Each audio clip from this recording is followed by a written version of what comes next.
Welcome to Crimson Tide Connection, where we visit with your favorite coaches and players. And I'm joined today by the new head coach of the Alabama swimming and diving team, Dennis Pursley. Coach, welcome back to Tuscaloosa. Well, thanks. It's great to be back, I can tell you that. And I say welcome back because you've been here before. You got your undergraduate and graduate degrees here, and you actually got your coaching start here too, didn't you?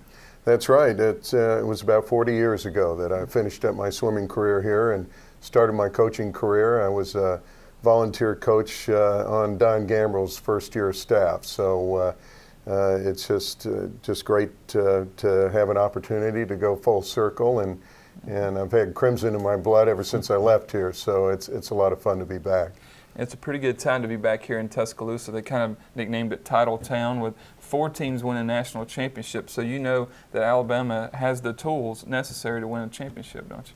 Absolutely. When this position became available, if I'm honest, I wasn't sure that I was ready to roll the sleeves up again, but I came to campus a few months ago and visited with coaches and with Mal Moore and athletic department personnel, and the optimism and the energy and the support that I sensed that was here was just something that was very special and something to get excited about real quickly. And, you know, keeping with the Crimson Tide ties, you brought some people back here that have some Alabama ties. Former NCAA champion Jonty Skinner and All-American Mike Davidson. Can you talk about just, you know, what do they bring to the staff? Well, it's immeasurable. I'm biased, but I think we've got to set out to try to pull together what I thought would be the best staff in the country, and I feel like we've done that.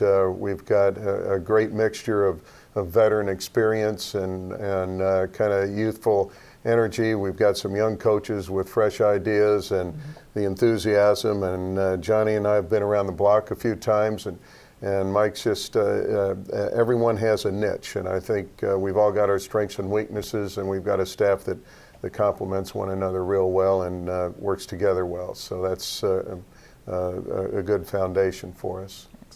And Coach, you spent 14 years as the director of the United States national team, and the last 4 as the head coach of the British swimming team, along with your Olympic experience. So how does that, you know, taking that experience and putting that here at Alabama, how do you think that's going to help this team?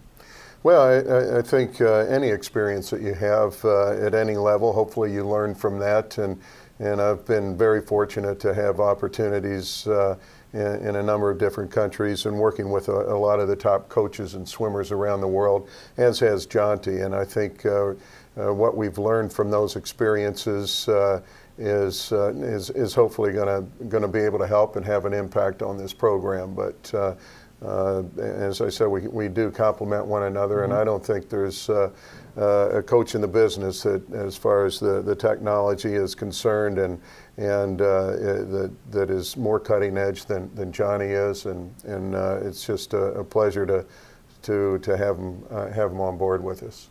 And Coach, you were involved in the latest Olympics there in London, where you coached the Brits, where they had the most swimmers in the finals in their history. Can you just talk about that and just, you know, what was the experience like being there at the Olympics?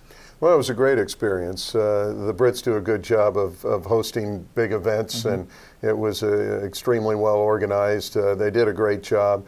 We were real pleased with, as you said, the number of finalists. We were, if I'm honest, we were disappointed that not more of them got to the podium, but they were right there and swam well, and I think have a bright future in front of them. But so that was a good experience, but now we're on to other goals and objectives here in Tuscaloosa. And you've had a chance to meet with the team so far, haven't you? I sure have. How excited are they to have a coach that's just been coaching the Olympics? Well, I couldn't be more pleased with the way they've embraced the new culture that we've tried to introduce, and I really wasn't sure how they would respond to it, but as I said, I couldn't be more pleased, and they really have embraced it. Haven't been really put to the test yet. That'll come a little further down the road, but we're off to a great start, and we're very excited about it. What have you seen from this team so far in just the brief amount of time that you've been able to kind of see them perform? Well, I think more than anything else is just the desire to raise the bar and to embrace the different culture. We talk a lot about a culture of excellence and what that looks like, and And we kind of talk about building it on pillars of attitude and character and commitment. And the commitment side of it has really two components, commitment to team and commitment to preparation. And I think maybe the team element has been, my sense is, lacking to some extent. And some people look at our sport, including some of the athletes and coaches, as an individual sport. But I think it can be as much of a team sport as any other sport, and that's the direction we're going. And as I said, it's really been embraced, and I'm very confident that's going to make a difference for us. Well, Coach, welcome back to Tuscaloosa, and we're glad you're here, and we're excited to see what you do with the swimming team this year. Well, I appreciate it. It's great to be here, and I'm just looking forward to many years to come. Excellent. Well, thank you, Coach. For Coach Dennis Pursley, I'm Chris Fringland for Crimson Tide Connection.